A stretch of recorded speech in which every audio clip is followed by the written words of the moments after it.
Our bodies are equipped with the ability to carry out thousands of functions all at the same time. So for example, whilst you're watching this video, your lungs will be helping you exchange gases with the environment, your heart will help you pump blood all across your body, and there's going to be acids and enzymes which are being released in the stomach to help you digest your last meal. There are countless other processes taking place in the body, and they're all under some sort of control. In a healthy human body, the lungs are making sure that there's enough gases being exchanged, and the heart is making sure that there's not too much nor too little blood being pumped at one time. This precision control of every aspect of the body allows us to maintain good health and good function, and it's known as homeostasis. The word homeostasis derives from Latin and Greek. Homeos means similar, whereas stasis means standing still. And this gives the general idea behind homeostasis that it's about staying within a range.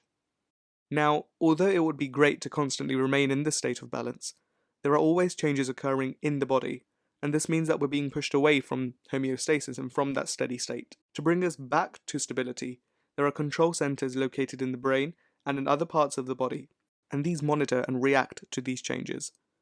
A major mechanism which is used by the control centers is called negative feedback. This is where a stimulus is sensed and recognized by the control centers, which then take action to regulate the change.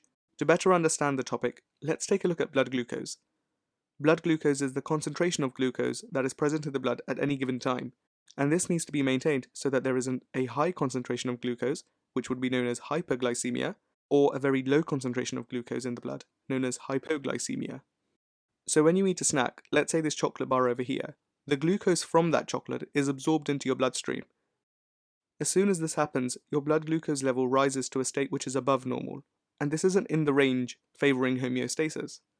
This causes the pancreas to release a hormone known as insulin, and insulin does two things. First of all, it acts as a transporter for cells to take up glucose, and secondly, it allows the liver to store this glucose as glycogen.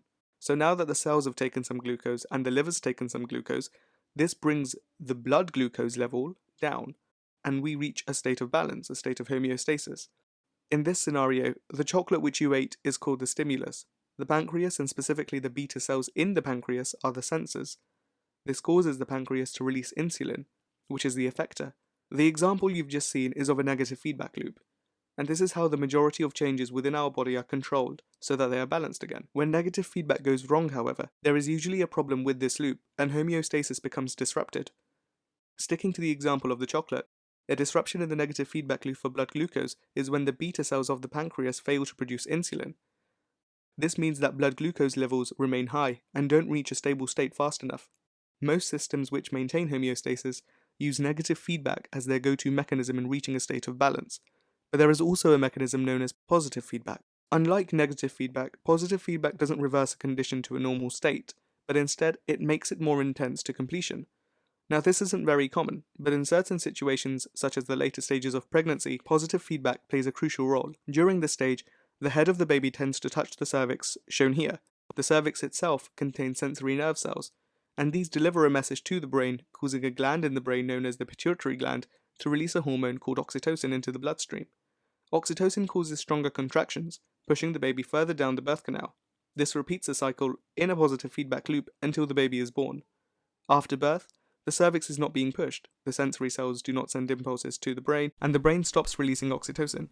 This ends the positive feedback loop.